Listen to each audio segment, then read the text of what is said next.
इसलिए कि आज हम और आप बज़्म ताहिरिया में बैठे हुए हैं, उससे ताहिर मिल्लत के सिलसिले में जमा हुए हैं और आपका विसाल जो हुआ था वो 17 ज़िक़दा दिन गुज़िश्ता रात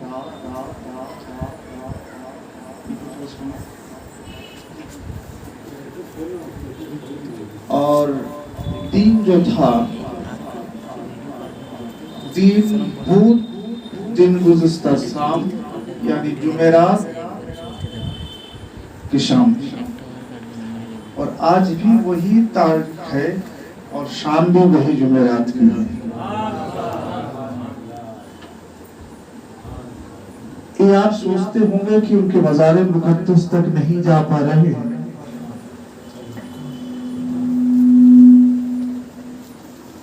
दूर है तो बज़्म ताहिरिया में मजा कहाँ से।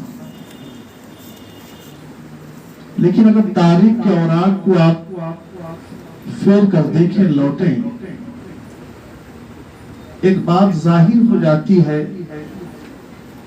मेरे आका, हमारा सबके आका, दाता मौला हुज़ूर पुर नूर मुजस्सम सरकारे दो आलम सल्लल्लाहु अलैहि वसल्लम को कुफ़ारे कुरैश ने इस तरह उन पर जुल्म और सितम ढाया। 40 साल तक आप अपनी नबूवत का ऐलान नहीं किया था और 40 साल के बाद अपने नबूवत का ऐलान आपने फरमाया। तो 40 साल तक लोगों ने उनको अमीन कहा, सादिक कहा। इतना नहीं बल्कि उन पर जान कुर्बान करने को लोग तैयार थे। लेकिन जब आपने अल्लाह की खिलाफत का ऐलान किया, ऐ लोगों, मैं अल्लाह का नबी हूँ, अल्लाह का रसूल हूँ, मुझे रसूल बनाकर भेजा गया, तो कुछ लोग खड़े हो गए जो मानते थे वो इनके मुखालिफ। तमाम कुफ़ारे कुरैश कोई मानने को तैयार नहीं, तमाम इनकी मुखालिफत में खड़े हो गए। एक बच्चा था, बच्चा ने कहा कि मैं आपको अल्लाह का रसूल मानता हूँ और किसी की ज़ात नहीं। वो ज़ात हम और आपके मौलाए कायनात शेर खुदा हज़रत अली करमल्लाहु वजहुल करीम की ज़ात थी। अब इब्तिदा वहीं से इस्लाम का हुआ। इस्लाम आगे बढ़ता गया। जैसा जैसा इस्लाम आगे बढ़ा, लोग छुपे छुपे आते लग गए। मुस्तफ़ा को जिन लोगों ने सिद्क़ दिल से देखा, आपको उन लोगों ने तस्लीम कर लिया। इसलिए कि देखने में भी फर्क होता है, आंख में फर्क होता है। दूसरी बात यह है कि अल्लाह जिन्हें हिदायत से नवाजे वो हिदायत की राह पाता है। जिसको हिदायत की राह न दिखाना चाहिए वो हिदायत की राह से भटक जाता है। बहरहाल लोग आते गए, जुल्म और सितम के पहाड़ भी उन पर ढाए गए। हजरत बिलाल हफ्सी रज़ियल्लाहु ताला अन्हु पर न जाने किस तरह जुल्म और तसद्दुक़ का आलम गुजरा है।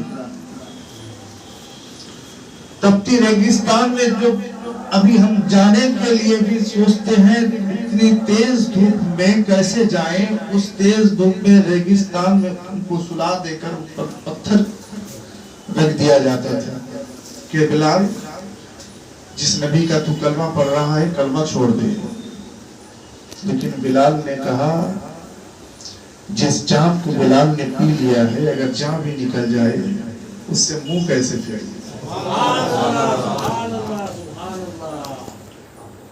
हजरत अबू बकर सिद्दीक रज़ी अल्लाह ताला अन्हु पर भी इन लोगों ने बहुत जुल्म और सितम ढाया, बहुत मारा। हजरत सिद्दीक अकबर बेहोश हो गए, खाना काबा में, हरम काबा में आप पर मारा। सरकार दो आलम सल्लल्लाहु अलैहि वसल्लम की मायत अब हरम काबा में है, बेहोश हो जाते हैं। जब आपको लेकर घर में जाया जाता है, आप जब होश में आते हैं, सबसे पहले आपने जिस बात पूछी वो है कि मेरे सरकार कैसी है। ये उनकी मोहब्बत थी। और जब एक दौर वो भी आया कि इससे पहले लोग छुप कर इबादतें किया करते थे, नमाज पढ़ते थे, छुप कर पढ़ते थे ताकि कोई देख ना पाए। अब एक दौर वो आया जो हजरत अमीर हमजा रज़ी अल्लाह तआला अन्हु, जो हजरत मेरे सरकार के चचा भी थे, आप ईमान ले आते हैं। कुफारे कुरैश में बात फैल जाती है, अभी हमजा भी तो इस्लाम कबूल कर लिया है, अब इस्लाम को रोकोगे कैसे, इस्लाम आगे बढ़ता चला जाएगा। मेरे आका ने सहने काबा में खड़े होकर अल्लाह की बारगाह में अर्ज़ लगाई कि अल्लाह उमरैन को अता कर दे कि दीन इस्लाम के साथ में मदद मिल जाए। अल्लाह अगर अपने दीन के साथ करना चाहता था, वो अकेला तन्हा नबी से ही कर देता, लेकिन अल्लाह भी चाहता है उसके दीन पर लोग किस तरह जान की बाजी लगाते हैं। अगर मोहब्बत का दावा सही है तो मोहब्बत के हर पहलू पर वो इम्तिहान देने को तैयार है या नहीं। अल्लाह के प्यारे रसूल ने दुआ की कि अल्लाह उमर को दे दे। एक उमर नाम था अबू जहल का, और एक थे उमर इब्न खत्ताब, जो बाद में इस्लाम के खलीफाए दौम हुए। तो हजरत अल्लाह ने भी कहा कि मेरे महबूब किसी एक उमर को मुंतखब कर लें, दो को नहीं। और मसलहत ये था कि अल्लाह दिखाना चाहता था मेरे नबी जिसे मुंतखब कर लें वो जमाने का सरदार बन जाए, नबी जिसे छोड़ दे वो गया गुजरा बन जाए। मेरे सरकार ने जिसे मुंतखब किया वो हजरत उमर इब्न खत्ताब की जात है। और उधर कुफारे कुरैश ने अपनी नदवा बैठाया, नदवा में ये मशवरा करने के लिए कि इस्लाम को रोका कैसे जाए। अब तो हमजा भी इस्लाम में दाखिल हो गए, इस्लाम आगे बढ़ता चला जाएगा। किसी ने मशवरा दिया कि बानिए इस्लाम ही को मौज़ल्ला कत्ल कर दिए जाए, ना वो रहेंगे, ना उनके दीन में कोई आएगा, ना हमारे बाप दादा के धर्म से कोई उनकी तरफ जाएगा। मगर ये काम अंजाम देगा तो देगा कौन? अब जो खड़े होते हैं वो किसी और की जात नहीं, वो वही उमर इब्नुल खत्ताब जिनके बारे में अभी अभी मेरे सरकार ने अल्लाह से दुआ मांगी। उमर खड़े होते हैं कि ये काम मैं करूंगा, उधर जाते हैं, तलवार निकालते हैं, लेकर आगे बढ़ते हैं। जब एक सहाबी ने देखा जो ईमान लाए थे लेकिन अभी अपने ईमान इस्लाम में दाखिल होने का इजहार नहीं किया था, कहा कि उमर किधर जा रहे हो, हाथ में तलवार है, कहाँ जा रहे हो, तेवर बदली हुई नजर आ रही है। बोले चल रहे हैं मोहम्मद सल्लल्लाहु अलैहि वसल्लम का सर कलम करने के लिए कि वो रहेंगे ना, हमारे बाप दादा के धर्म से कोई उनके तरफ मुतवज्जे होगा जाएगा, उन्हीं को मिटा दिया जाएगा। लेकिन एक ही जात को मिटाने की बात कर रहे थे, जिसकी हिफाजत खुद खुदा कर रहा है। उमर चले, कहा कि कहां जा रहे हो, पहले अपने घर को तो संभाल लिया जाए। ये उमर, तुम्हें पता नहीं तुम्हारी बहन भी इस्लाम में दाखिल हो गई है, तुम्हारे बहनोई भी इस्लाम ले आए हैं, तुम जिन मोहम्मद को मिटाने जा रहे हो माज़अल्लाह, तुम्हारी बहन और तुम्हारे बहनों के कलमा पढ़कर दायरा इस्लाम में दाखिल हो गए, वो तो उनके दीवाने बन गए। उमर ने वहीं से रुख बदला, बहनों के घर के तरफ, बहन के घर के तरफ चले और जाके दस्तक दिया दरवाजे पे। अंदर से आवाज आई। दस्तक देने का भी एक तरीका होता है, अगर कोई अंदर जाना चाहता है, अगर इरादा साफ हो तो लोग आहिस्ते दस्तक देते हैं, लेकिन ये उमर आए थे इसलिए कि ये उनका तेवर ही बदला हुआ था। वो बिल्कुल जोर जोर से दस्तक दिया। अंदर से आवाज आई, बंद करवा। किसने दस्तक दी? कहा उमर है। अंदर गए। अंदर जाने से पहले एक आवाज उनके कान में आई जो उनकी बहन पढ़ा करती थी, कुरान की तिलावत किया करती थी। जब सुनी कि उमर आया है तो वो आयत, उस वक्त तो किताब की शक्ल में कुरान नहीं थी, तो कुरान को उस वक्त किसी में लकड़ी में हो या पत्थर में हो या किसी में लिखा हुआ था, उस आयत को आपने उठाकर रख दिया, छुपा दिया और दरवाजा खोला और बहन को मारने लगे। बहनों को मारा, बहनों को मारा, बहन को मारने लगे। बहन के जिस्म से खून बहने लगी।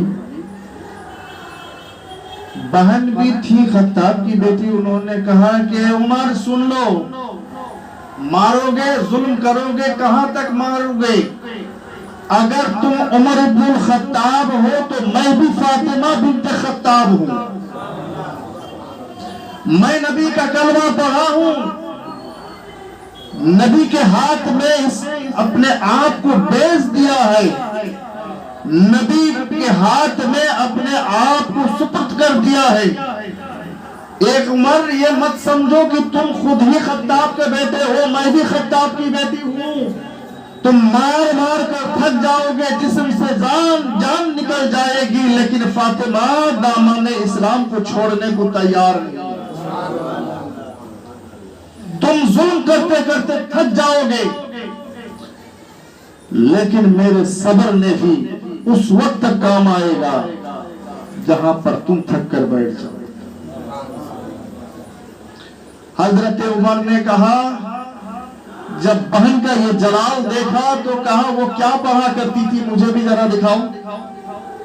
कहा कि दिखा तो सकता हूं,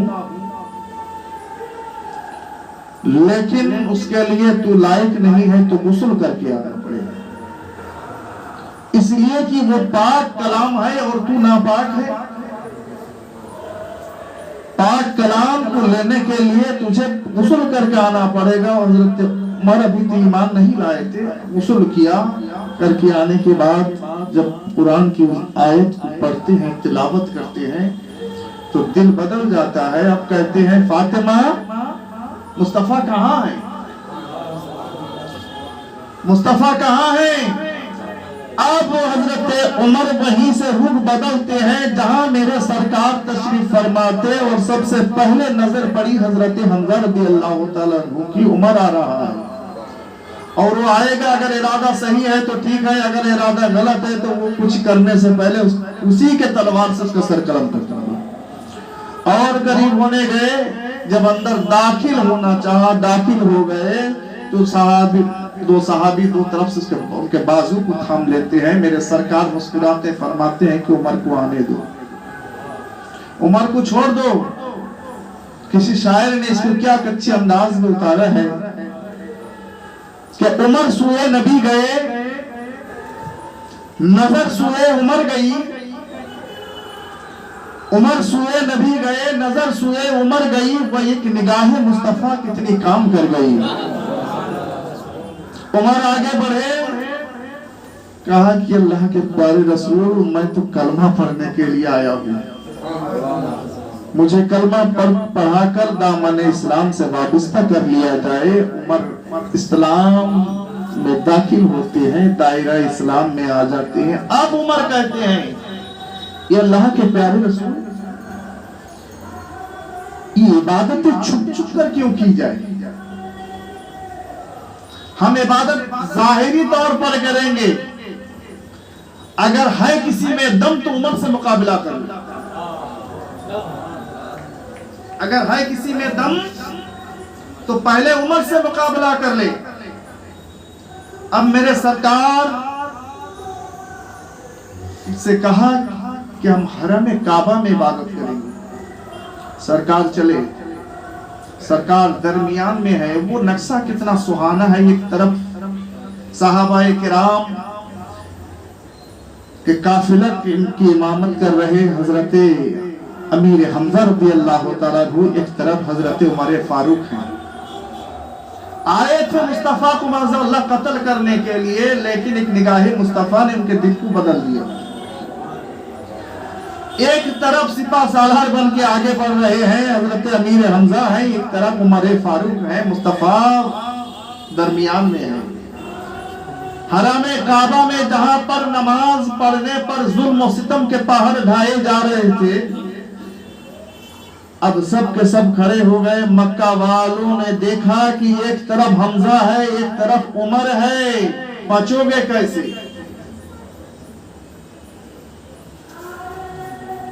वो एक दौर था जब हजरत उमर आ गए इस्लाम में, तो जाहिरी तौर से नमाज भी अदा होने लगी, आजान की सदाएं बुलंद होने लगी। फिर लोगों ने मुस्तफा पर फिर इकट्ठे हुए और जुल्म और सितम ढाने लगे। मुस्तफा को हिजरत करके मक्के से मदीना तशरीफ ले जाना पड़ा। अब मदीना जब चले गए, आप अपने सहाबाए किराम को लेकर, अपने असहाब को लेकर आपने बैतुल्लाह शरीफ की ज़ियारत के लिए, तवाफ के लिए जब आने लगे, कुफारे कुरैश के पास खबर भी भेज दी गई, लेकिन वो राजी नहीं हुए। किबला से, किबला की तवाफ से मुस्तफा को रोका जा रहा है।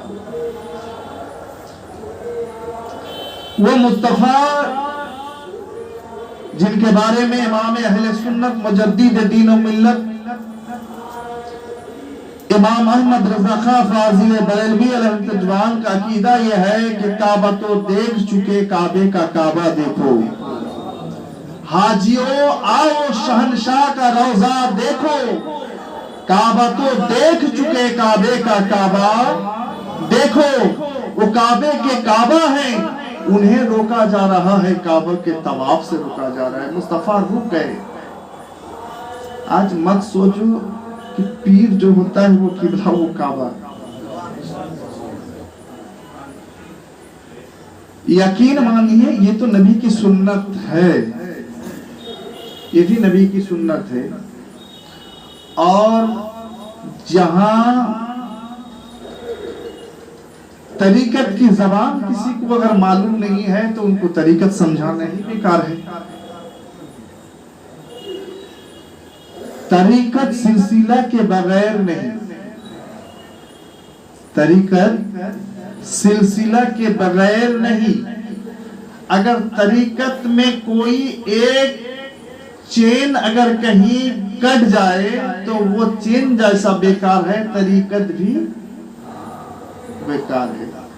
तो अगर तरीकत सही है, चेन अगर पहुंचता है मुस्तफा तक, पीराने तरीकत जब मुरीद करते हैं, मुरीद को कहां तक पहुंचाते हैं? सिलसिलावार अपने पीर मुर्शिद को सुपुर्द करते हैं, उनके पीर मुर्शिद से उनके पीर मुर्शिद सिलसिलावार गौसे आजम तक पहुंचता है, और वहां से कादरी सिलसिले में गौसे आजम तक पहुंचता है। गौसे आजम से लेकर अब जब आगे चलते हैं, सिलसिला ब सिलसिला इसको आगे बढ़ाकर मुस्तफा जाने रहमत की बारगाह तक पहुंचा देते हैं। तो अगर आपको मानना किसी को है तो उनके जानशीन को माने बगैर आपका मानना बेकार है। बज़ाहिर तो आप कामयाब हो, लेकिन बबातिन कभी कामयाब नहीं हो।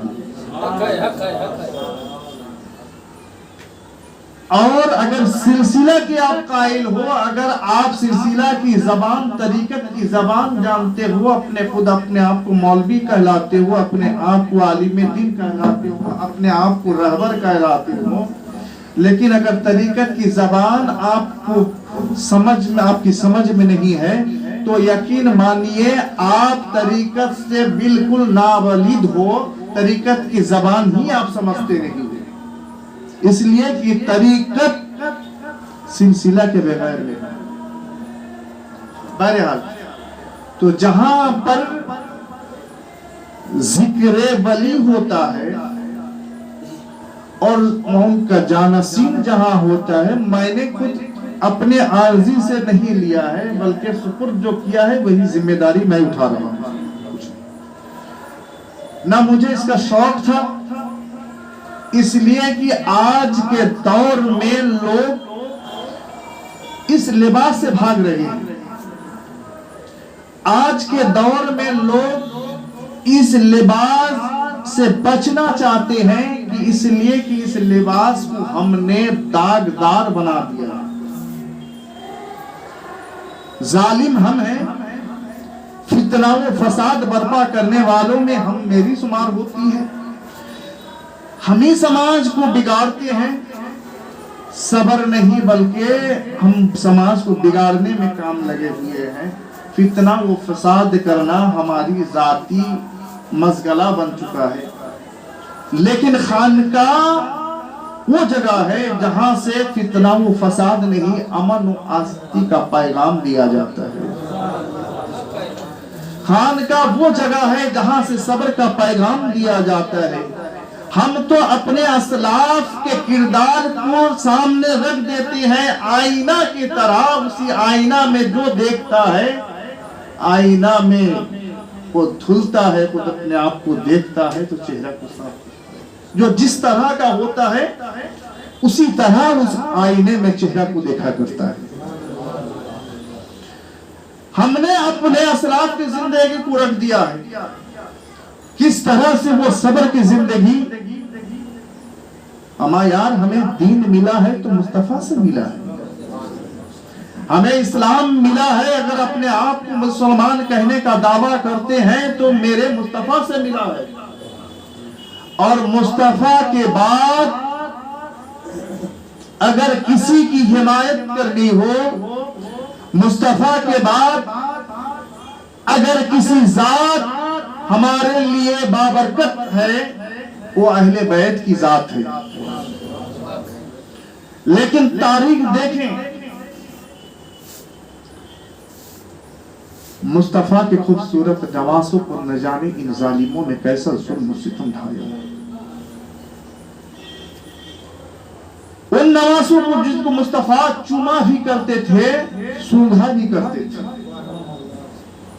चूमते थे, मोहब्बत की निशानी थी, और सूंघते थे कि ये जन्नत के दो फूल हैं।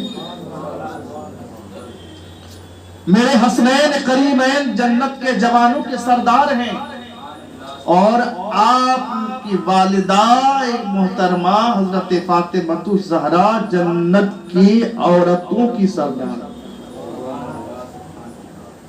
इंसाफ से बताइए, जहां किसी की सरदारी चलती है, जहां किसी की बात चलती है, जहां किसी की बोलती चलती है, वहां उससे बगावत करके कोई जा सकता है? जो जिसकी जागीर है वहां पर उसके बगैर इजाजत कोई दाखिल हो सकता है? लेकिन न जाने इन जालिमों ने मेरे प्यारे मुस्तफा के खूबसूरत नवासों को न जाने किस तरह जुल्म सितम उन पर ढाया। हजरत इमाम हसन रज़ियल्लाहु ताला अन्हु को जहर दे दिया गया। कितना दर्दनाक वो मंजर है। जब हजरत इमाम हसन रज़ियल्लाहु ताला अन्हु कलेजा कट कट कर बाहर आने लगा। आपने अपने भाई हजरत इमाम हुसैन को बुलाया। भाई जालिमों ने जहर दे दिया है, अब कुछ देर के लिए मेहमान है। भाई ने कहा, भाईजान आप नाम तो बताएं किसने दिया है। कहा कि हुसैन, मेरे भाई नाम जानकर क्या करूंगा, इंतकाम मत लेना। अमा या ये सबर अगर देखनी हो आपको तो मुस्तफा के घर वालों से देखा करो। कलेजा निकल रहा है, कट कट कर निकल रहा है। उस आलम में भी आपने बद्दुआ नहीं की, बल्कि आपने अपने चहीते भाई हजरत इमाम हुसैन से कहा, भाई सबर करना, इंतकाम मत लो। लेकिन मेरे एक आर्जी है कि मेरी कब्र जो है मेरे नाना जान के वहीं पर कर देना, नाना जान के करीब में नाना जान के पैतानी कर देना।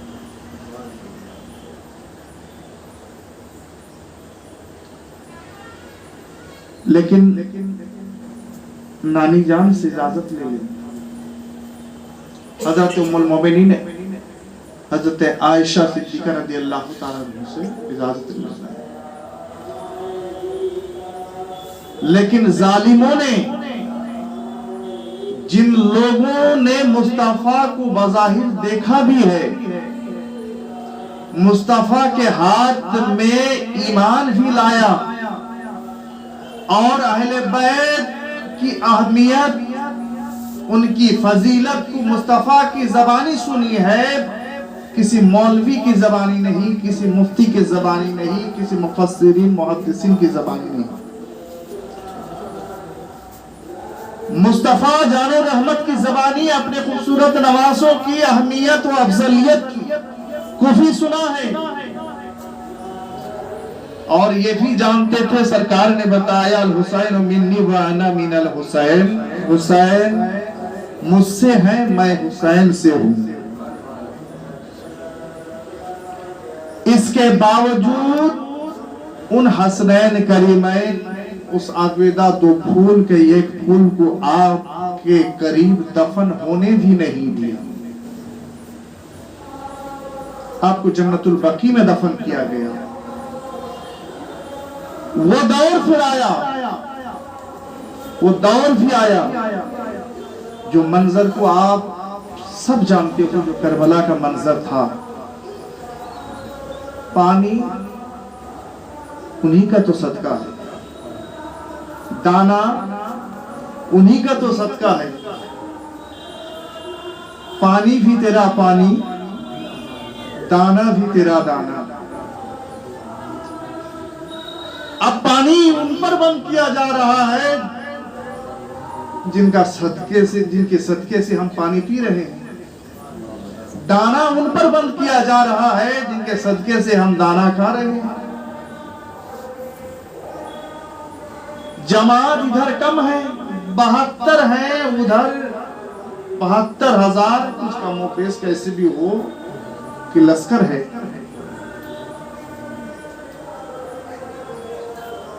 तो इस बात की दलील नहीं है कि जिधर 72 वाले हैं ये हक पर नहीं है, बल्कि मुस्तफा के नवासों ने तो अपने नाना के मानने वालों को, अपने नाना के उम्मतियों को ये सबक दे दिया कि जहां कम देखोगे समझोगे वो हक पर।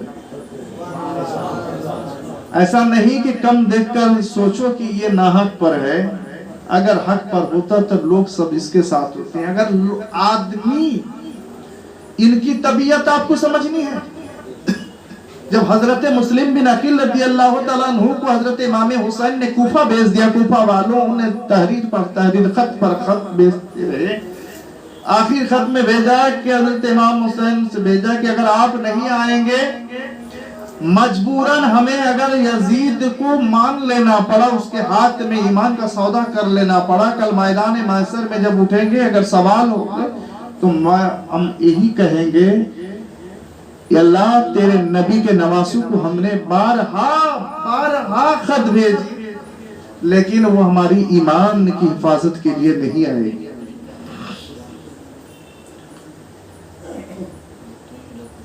अल्लाह के प्यारे रसूल सल्लल्लाहु अलैहि वसल्लम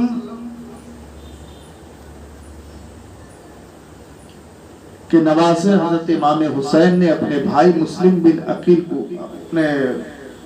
अकील को भेजा, कूफा में नुमाइंदा बनाकर भेजा कि आप जाएं वहां पर, कूफा वालों से कहें कि मैं आ रहा हूं और वहां की हालात से आप बखूबी आगाह करें।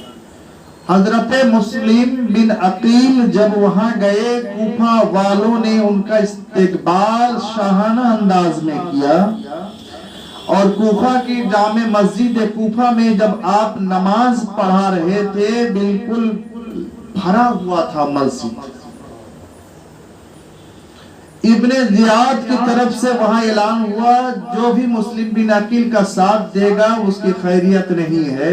जब कूफा वालों के कानों में ये आवाज आई तो एक के बाद ही सब घिसकते चले गए, नियत तोड़कर सब भागने लगे। जब हजरत मुस्लिम बिन अकील ने जब सलाम फेरा, सलाम फेरने के बाद देखा कि बिल्कुल मुसल्ली से खाली है। बहरहाल इस्लाम की तारीख को देखा जाए तो तारीख कभी किसी के साथ नहीं, बल्कि हर वक्त तारीख आपको आईना दिखाती है और जुल्म सितम करने का भी कोई हद होता है। जब हद से तजावुज आप कर जाते हो तो उस बारी ताला फिर देखता है कहां तक ये पहुंचता है, बंदा देखा जाए। यजीद की सल्तनत मेरे हुसैन के अहले बैत को शहीद कर दिया गया, लेकिन एक ज़ैनुल आबिदीन से जो सिलसिला चला, जो खानदान चली, वो खानदान दुनिया के कोने कोने में किसी सहाबी की औलाद हो या ना हो, मगर इब्ने हुसैन आपको जरूर मिले। यजीद का नाम लेवा कोई नहीं है, लेकिन आज भी दुनिया में हुसैन पर कुर्बान करने के लिए करोड़ों करोड़ों लोग तैयार हैं।